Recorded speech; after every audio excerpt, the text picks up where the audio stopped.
Well, I'm so glad to have both of you on our show. It's pre-recorded, so I'll edit out anything that we make a mistake on.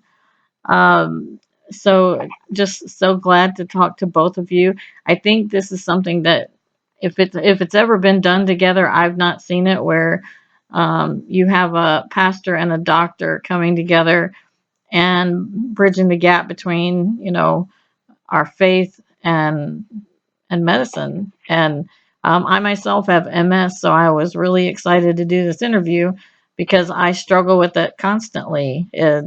Do I take this medication, or do I just go on faith and say no? And then some things like my seizures, I can't take that chance. So it's very hard to walk that line, and you want to have the right faith, but you also know that God has to be using these doctors to keep me from having something more serious happen, or my life ending sooner than it would. Who wants to go Right. first? Well, I guess I'll start off and let him chime in. So, first of all, thank you for even taking this opportunity with us to have this platform. And we do agree, in the way that the book actually came about was from how we dealt with real life situations, illnesses and family members or close friends and things of that nature, which, led to some intense conversations at times because, he might reach out to me and tell me about somebody going through something and, tell me the medical details and ask what did I think about the prognosis. And I would quickly put on my medical hat and say, wow, well, that doesn't look good. He took it as, and I'll let him speak for himself as well, like, well, where's your faith? And I was like, wait, that doesn't mean I don't have faith. I was answering the medical question. Right. But now I can apply faith to that. So we wanted to do this project so that both perspectives were seen, because I think a lot of times when you voice your perspective, people hear it a certain way and not totally understand the heart behind it. And so we knew, especially as we're talking about loved ones and things of that nature, we ultimately want the same thing. We want the person to be as well as they can be. And so we knew for us to truly work together that we had to hear each other. Right. And did he want to add on to that? I'm just making sure I give him time. She's absolutely right in what she was saying, and really she said it perfectly. At the end of the day, it was sometimes we were looking at the same situation. It's kind of like the Synoptic Gospels, Matthew, Mark, and Luke.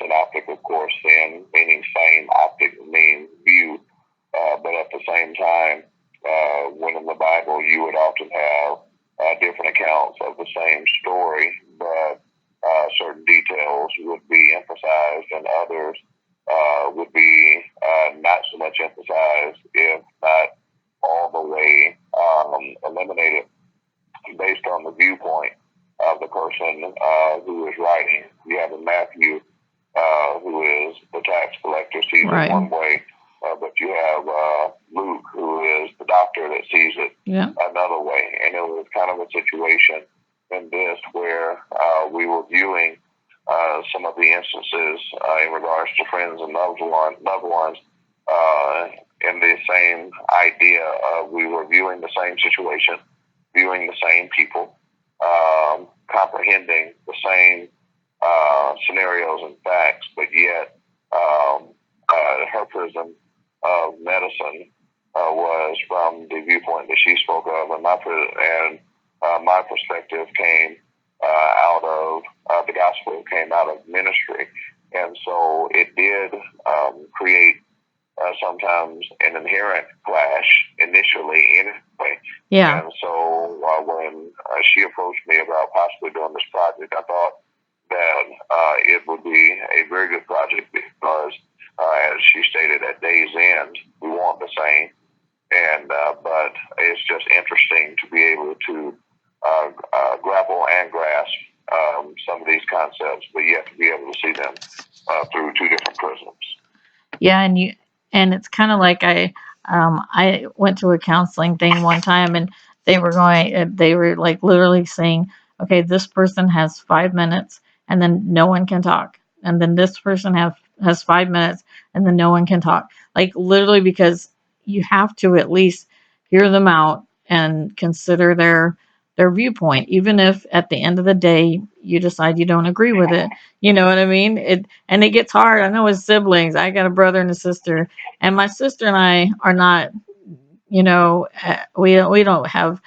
I don't think we've ever had a fight. But me and my brother, the whole different story. Well, then, yeah, you understand this was definitely a labor of love.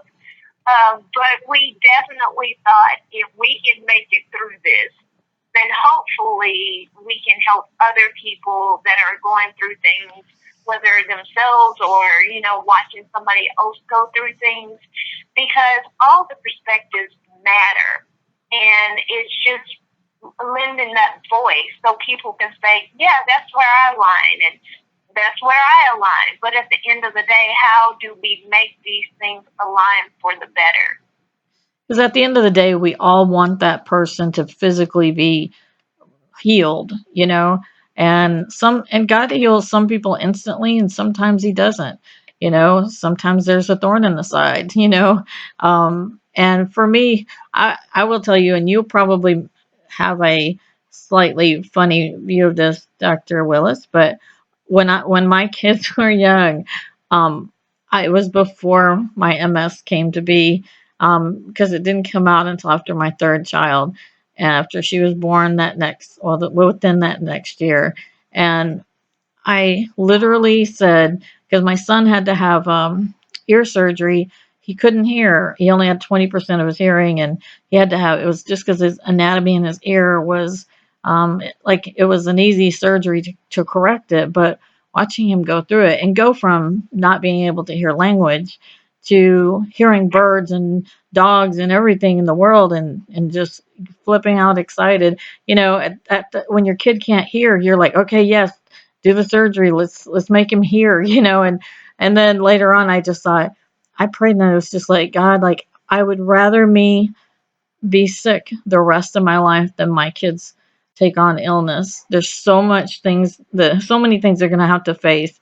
And then literally after my third child, MS, epilepsy, you name it. I mean, things that are not going to be fatal probably, but are going to just be quite an annoyance for the rest of my life. But, every time I have nerve problems or pain or issues, I say, you know what? I'm all right with that, because my kids are all healthy, and it's so hard to ride that line of faith, because at those moments when your family member, your loved one is sick, and you just think, I want that one more day or that one more week or that one more month. And I would imagine that becomes an issue, does it not, as a doctor and as a pastor, when someone, whether they take a chemo treatment that's only going to give them maybe 2 months, but they can't guarantee it. Like, is that something that you see a lot? I think that was kind of one of the things that surfaced in dealing with this project as well. When everybody is praying for healing, do they know what they're asking for? Do they want just one more day, or do they want another quality day? And that came up in our discussion as well, because when I want to see somebody well, I want to see them restored to a quality of life that they can appreciate, that where they can also appreciate their families and their friends and their surroundings, things of that nature. So I would always advocate for the good quality of life. And sometimes I think, because we love somebody, we want to see as many days prolonged as possible. And a lot of times it's hard for us to ask the question, are they living the way they would want to live? Are we having the opportunity to interact the way that we want to interact? So taking those feelings into account too, and that's part of my focus when I'm given a medical answer. Sometimes, even though it's undergirded with faith, it's like I want the healing, but I want it to be a quality life at Right. the end of it. Do you have you together like doing this project? Have you been able to more closely define where that line is, where it's most definitely faith, like, or it's most definitely medicine at that moment? Have you gotten closer to that kind of fine line in between there? Well, I'll give my answer and then I'll let him give his. But I would say, I feel like beyond a shadow of a doubt, I could not have become a doctor if it was not for God. And I definitely feel like faith is what got me through. And I feel like it's my obligation to help impart my knowledge to others around me that might need that knowledge. And I do think that God heals through medicine. And I think that's a perfectly acceptable way for him to work his power. And then I think there are times when medicine has done all it can do, and then God will choose to heal in a supernatural way or choose to heal, on the other side. But so I definitely would always say if medicine can help in the situation, I think that goes along with faith to try to give people the best possible chance and to be well-rounded in that healing. So that's my answer. And again, let him give his. Well, at the end of the day, the lines, I think a lot of them are individual cases where the lines can be blurred even still, but there is a good understanding of where faith is and where science is. One thing that I always stress and that I've always talked to my sister about, especially early before this project came along, when we were talking about various things, and she would tell me, well, the medical part about this and the science part about this. And one time I felt like she was actually accusing, maybe the wrong word, but implying that I was ignorant or would not accept what the medical diagnosis or prognosis or what the results were or what the numbers were. But where faith comes into that is in our teaching of faith, in our teaching of faith and our teaching of how God works. The way I have always taught it is this, that faith is not ignorant of facts. Because if faith was ignorant of facts, then I just kind of have this almost empty, blind faith that just reaches for nothing.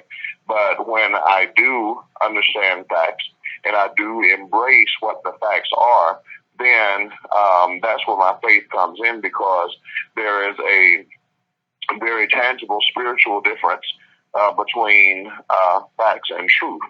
The fact may be that I'm broke, but the spiritual truth is that God is Jehovah Jireh, my provider, right, and that He will provide as long as I am being responsible and a good steward over what little bit I have, and God will take care of it. The fact may be that the diagnosis is not what I want it to be. The facts may be that what we're seeing on a test or an exam or in the results may show one thing, and without getting really deep into it, it's a long story, but our Father back in 2017, the facts were, as according to science, was that x-rays and CT scans, for lack of better words, showed that he was eaten up with cancer.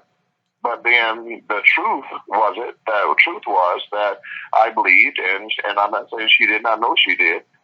We believed that God was Jehovah Rapha, our healer. And that, so my prayer target was, God, you've done this before in the days of the Bible. You've done this before to people that we've known, so be a healer. And what, at the end of the day, once the surgeon went in looking for all these things that x-rays showed or the possibilities that it showed, God ended up healing. It was not nearly as much and as as devastated as once had thought.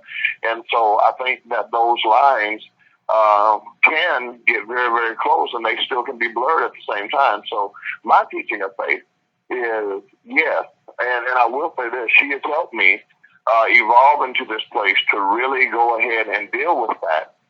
But my teaching of faith is I have to see where I am. I have to be honest about where I am. One of my father's biggest sayings is the Bible, where the Bible says, in the Beatitudes, in essence, one of them, when it is translated, says, "Blessed are the poor in spirit." Poor in spirit literally means he who takes an honest and accurate assessment of himself. And so my dad always talks about, yes, he who takes an honest and accurate assessment of himself. So we do have to take an honest and accurate assessment of what has been said.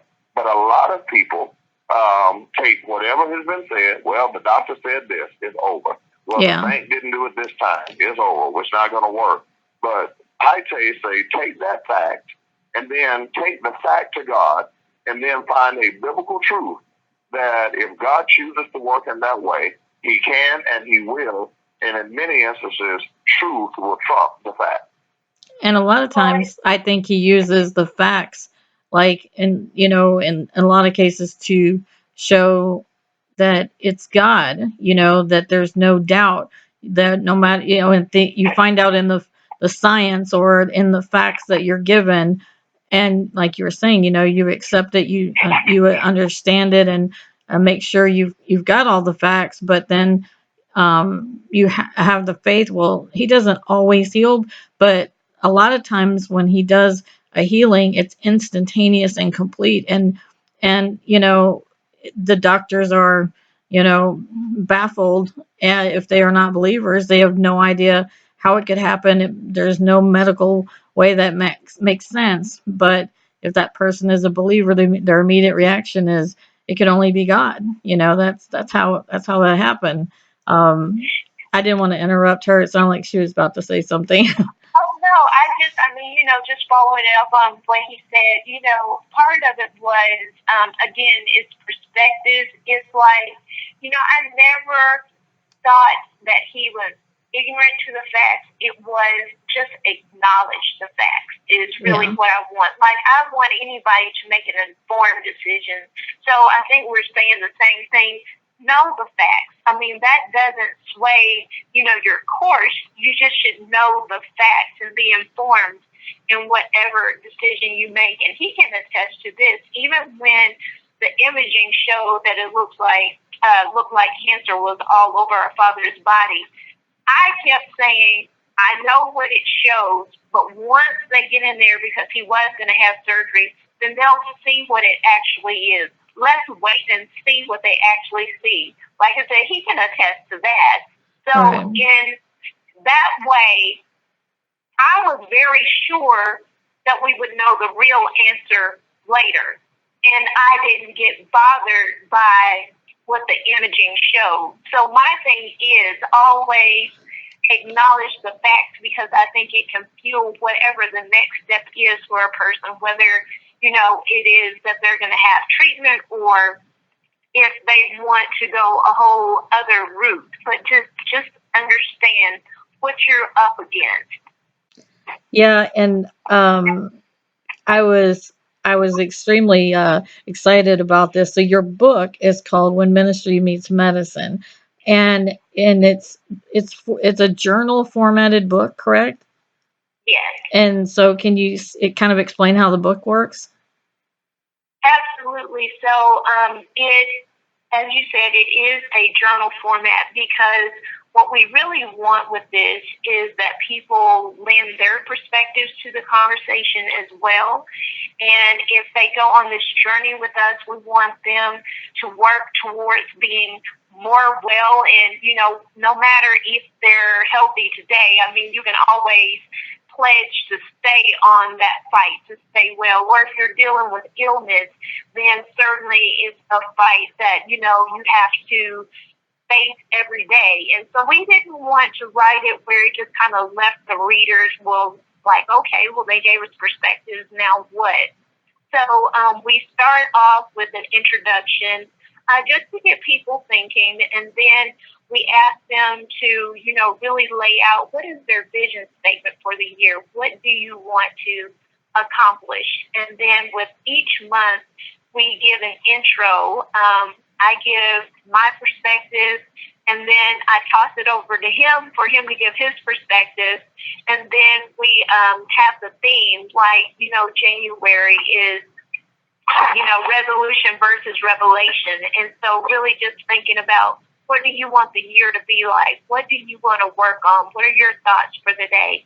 And we give you daily positive thoughts. Some are written by him, some are written by me.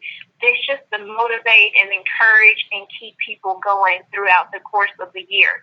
And so we're hoping that as people work through this, then they will optimize what wellness is in their life, and it's something that they can keep and look back on, and it'll be a testimony from where they come from. I love this.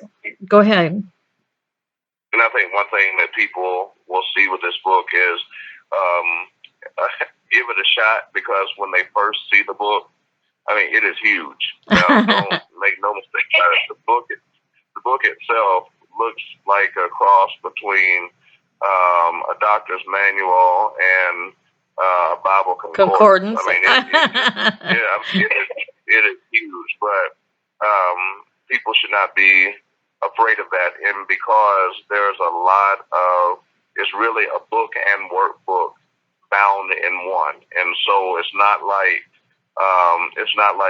something that you'll just sit and just have to try to muddle through it. But the fact is, our parents both went through the book really quickly. It's divided into months, but they actually just read all the way through it.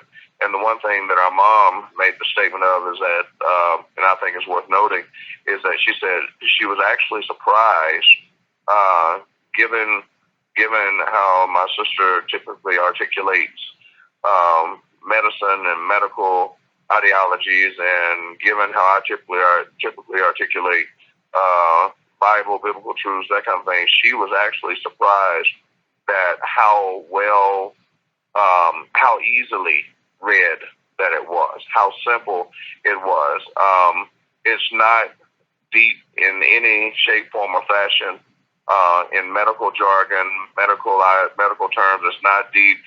While there are some scriptural references, it's not like you're trying to read through a Bible. It is really a conversation. It is a conversation between a doctor and a pastor who just so happen to be siblings about real relevant things that are happening in people's lives, and how we can approach those things, and where we can stand in agreement on some things, where we disagreement. I don't think there's disagreement necessarily as where we have very staunch viewpoints that really bring us to the same place. So I would just say that people will be pleasantly surprised that it is very easily read, and it really engages them to be involved in that journey, and we just take the journey together. And I would say this makes an incredible gift for people. Sometimes although I feel like I've been to the doctor enough to feel the weight of what it's like to be kind of constantly bombarded with medical information, and then I don't even get on the internet. I did in the beginning, but I don't even try now. I do if I get a new medication, just to look at it and to make sure, like, if it interacts with anything else, to make sure that my pharmacist didn't miss it, or, I mean, I do make an informed choice about things like that. But, I have a cousin who's quite ill, and he's of incredible faith, but I can see him, just, not having a hard time in his faith, but having a hard time taking any kind of medication. And it's affecting his quality of life with his family. And so I think it's a non-threatening way to give people that gift. If people are going through an illness and they're struggling with the faith, I think so many people, the more illness situations you encounter, the more it wears on your faith, and then you don't know where am I being not a faithful believer, or am I being a uninformed patient. It's a really constantly a juggling act. If you're supposed to be of chronic illness like me, it's just you just feel like, and they keep saying, well, we've got this new medication, and and they just want to keep adding and adding, and I'm always the one that keeps it on the more conservative end of medication, and but it's so hard to make sure that you're doing right as a believer, being a good steward of my body and not putting anything in it I don't have to, but also realizing that some of these medications not only have extended my life already, but have given me a much better quality of life and let me be in my kids' lives more, and just be able to be in ministry more. Anything that comes my way, I've been able to expand instead of, being a prisoner of my illness. And I felt like that in the beginning, and I think there's so many people out there that do. They're just, the illness defines them, and we can't have that as believers. We want to encourage people to realize there might be medical facts going on, but our God is capable, and He can heal us, but He can also just get us through it. If I never have my thorn removed, I'm okay with that because I know He's sufficient.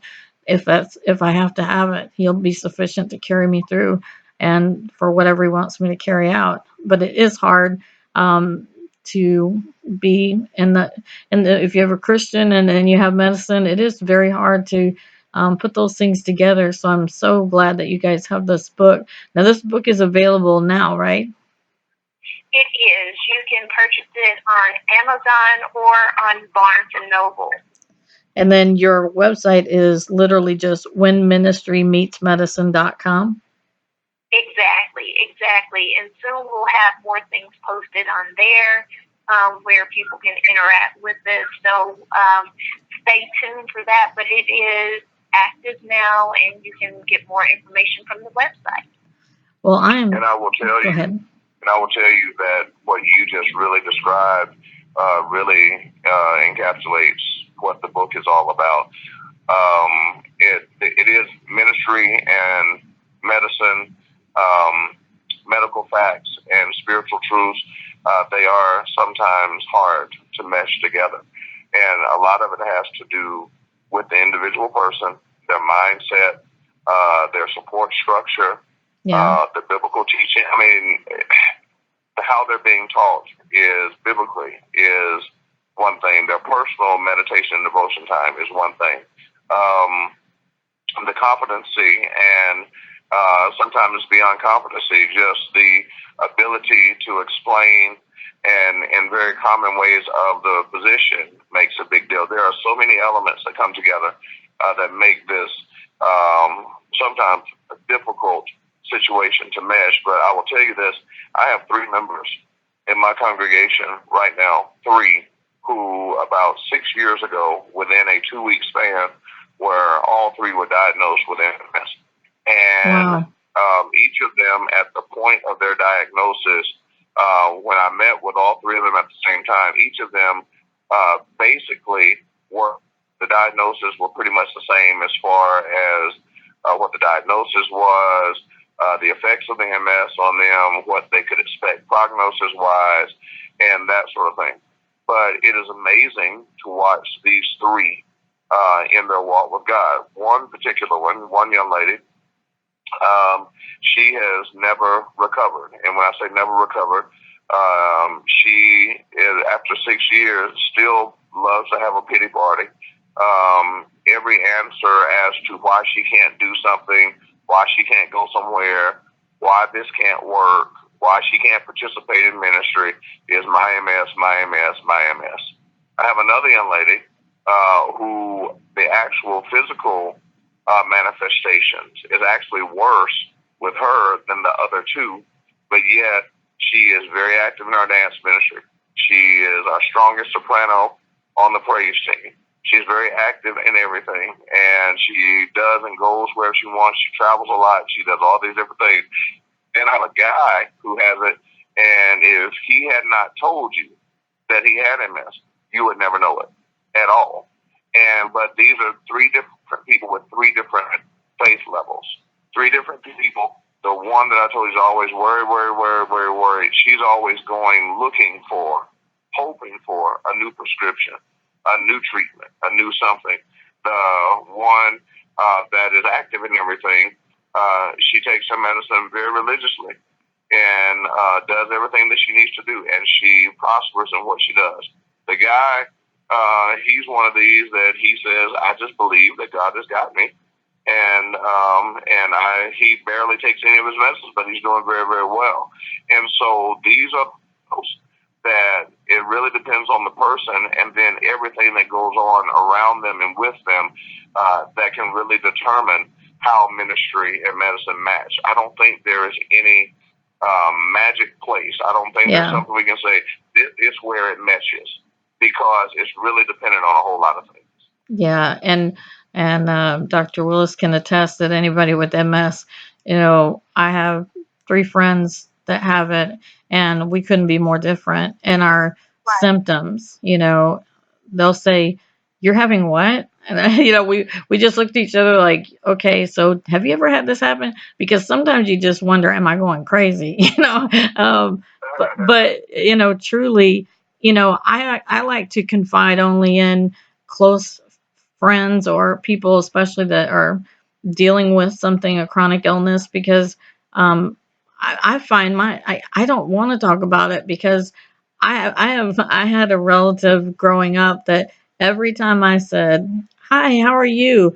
that the first thing was, "Well, this week I have this, last week I had that, and I think now I'm developing this," and I just remember thinking, I don't want to ask, I don't want to say, "How are you?" Just say hi. Just say hi and keep walking. Just say, where's the stuffing? Where's the potatoes? I just got to keep walking. I can't ask her. But I never wanted to be like that. I didn't want people there. So people are surprised. Sometimes I do have to tell them I can't. And then when they dig more, I have to reveal, okay, I have MS. I can't do, I'm sorry. That's something I can't do. I'm just not capable right now. And then they're like, and there's somebody that knows me for 20 years, 30 years. And they're like, I never knew you had it. And I said, well, I don't put it on my Facebook. I don't, announce it to everybody, because I feel like, God doesn't get the glory that way.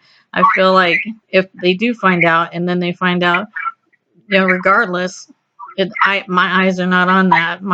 I will deal with it as things come up, and I'm not going to be, ignorant about or foolish about my own body, and keep it going. But at the same time, I try to watch the medicines, and I talk with my doctors and get more than one viewpoint about when things get real bad. And then, like I said, I try to keep the circle small, because I find people don't really want to hear about illnesses a lot. And unless you say, can you pray for, my mom, my dad, my friend, and even then it needs to be sincerely, that you're not trying to spread medical information, that you really are, because sometimes prayer lists can be a gossip chain. Absolutely. You know how that is, Pastor. He's like over there going, amen. But even. No, I agree with you. I can just tell you, a couple of things. You made me think of one thing I wanted to point out. We touch on mental health a lot in this book as well, because I think a lot of times that's still too taboo within the Christian community to talk about those things. And I think, whether it's a diagnosis that a person has had lifelong, or if it's a situational thing, depression brought on by a certain thing, it's still not well talked about. So that's in the book as well. So again, we're trying to really help people get comfortable with the conversations they need to have, and totally understanding what you're saying. Sometimes you have to keep the circle small, and then sometimes people even find support through some of the treatments they seek, because that's where a health professional can even say, hey, did you know that there's this support group, or there's this, or there's that. So really wanting just to broaden the conversation for anybody that's going through anything. There's not one right answer. There is a spectrum of what can be right for an Right. individual. And we're just wanting everybody to be open to that. And I just want to applaud you for what you're doing. You're definitely inspirational just through this conversation. I feel like, we could go back and do round 2 because there are people like you that inspire us. So I do want to commend you on the good fight that you're fighting. Well, thank you. I think your next book needs to be about the stories, like all the stories that you get out of this book. I think you're going to have a lot of people. Do you have a Facebook for your ministry? We do, yes. So is it When Ministry Meets Medicine? Is that how they can find it on Facebook? Well, no, we haven't done that yet. I have one for our personal ministry, but we will make one happen for sure. You need to have, I was going to say, because Facebook discussions, they can be so helpful for people if they read the book and then they say, I learned this, and it might be something they may never tell you as an author, but they would post it on Facebook. They would say, I was excited to realize this, and then you get someone saying, yeah, I never thought of that, and then it becomes a support group without them really even realizing it, because you start feeling like I'm not alone. And then the mental health almost gets better right there. You just feel like I'm not alone. I'm not crazy. There's other people suffering with different things, and they're having a hard time too. And you're right. It's taboo to say that in the church most of the time, but that needs to be a safe haven and a refuge for when we are hurting mentally, physically, whatever it may be. It needs to be a place of healing and comfort and those things, and we need to be able to talk to our people in the church about it. And sometimes that happens through a Facebook group after somebody writes a great book. So Wonderful. We will definitely do that. We have Instagram and Twitter right now, but we will get the Facebook up. And thank you for that feedback. Absolutely. Well, it's been an absolute pleasure to talk to you, and we will absolutely post this interview so that you can share it with your Twitter, your Instagram, and then your Facebook. And then you may have people go, well, I don't know what that book is about. I want to hear what these authors are going to say. Like, what is their perspective? What do they mean? And it's just a great way to share that if somebody wants to hear more of the heart behind the book. Well, thank you once again for the opportunity. I think, again, I come away inspired. As much as I came to just give you information, I came away inspired. So thank you. Oh, well, thank you. Well, both of you have a blessed holiday season, and thank you for writing this book, because I'm about to order it. Like, I cannot wait to do this, because this is something is very, very personal to me, and I know other people that this would be an incredible book for. I'm already gift giving thinking. I'm already thinking about some people on my list that I know would truly take it to heart and would journal and to really get everything they could out of the book, just because they're already journalers and they're always Bible study, and they're struggling with chronic illness of some kind. And because we tend to find each other, it just you start hearing that someone's going through something, and you're like, what, just so we can talk because I have this. And I think it's just great to finally find believers that are struggling, that are with the same thing, and for people who are not believers to see that we care about this. We care about people who are suffering with all these things, and there are resources for you to try to figure that out. And I'm just excited to read this book, and I promise you I'll let you know what I think, because I'm excited to read it. Thank you so much. Well, thank you so much. You have a blessed day, and like I said, a blessed holiday season. Thank you. All right, you too.